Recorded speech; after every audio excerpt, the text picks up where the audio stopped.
السلام علیکم زه د ټیم موجود یم د پر چلوان سبیل کې مو سره هغه څه باندې ور ده مو هغه څه باندې د پښتنه کوو چې را مو د سبیل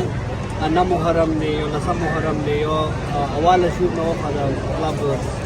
هري شي پوری کوم ویلي سبیل لګو دې څه فضیلت ده هغه څه باندې پښتنه السلام علیکم بسم الله الرحمن الرحیم سبیل لکه دغه څوره سبیل لګیږي دی بنیادی مقصد اندازې چې کربلا کې د حرم امام حسین علیه السلام باندې اوبه بند شوې یغه تنده او الوګې یغه هغه کوم هغوی ته تکلیف رسېدلی و یغه تکلیف احساس کولو دپاره او خلکو دغه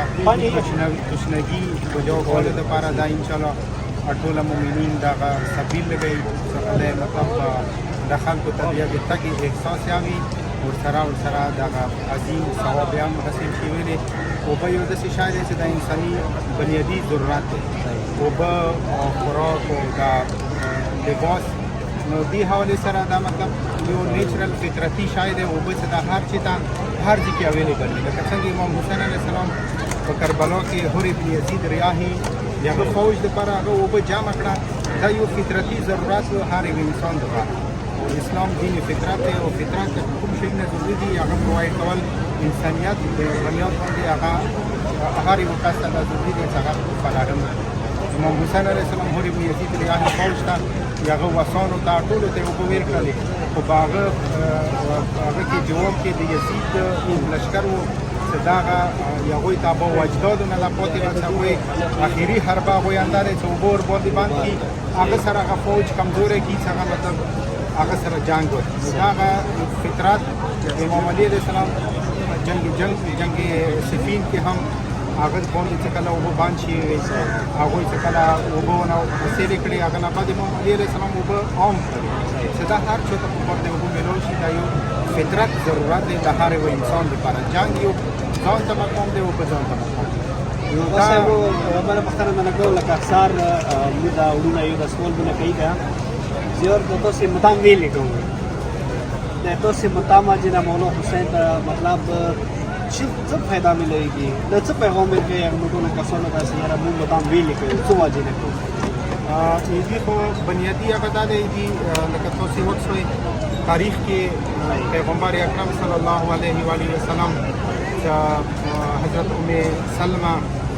رضی الله تعالی عنها هغه مطلب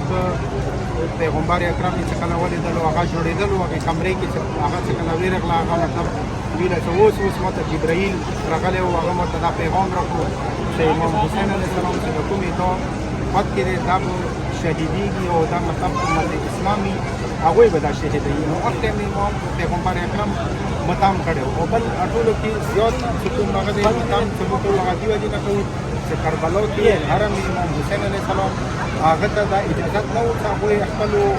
جنازو باندې هغوی متام هغوی مطلب ژړا او فریاد یې کړی وه دې وجې نه چې کله د کربلا حرم چې کله بندیان شو هغه نه بعد چې کله هغوی ازادي میلاو شوه هغوی اول ډیمانډ یې دا وکړل چې موږ ته د اجازت راکړلی چې موږ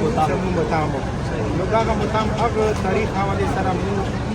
چې هغوی منع کوو چې هغوی مطلب هېڅ شي ته یې پرېږدولي نه وو او موږ هغوی سره دا مطلب میلاو یو هغوی غم کې هغوی هغه کې دا موږ شریک ویلې هغه نواسې رسول دین دپاره اسلام دپاره هغوی قرباني یې کړې وه موږ هم خپل لږه حساب دین اسلام قربانۍ کې ځان شاملولو کوشش کوو ډیره مننه وړو تاسو په تاسو خبرې ورغلې بس خدای ته همیشه د پاره مو د درغام حسین علاوه بل غمار او مهرباني وړو سلام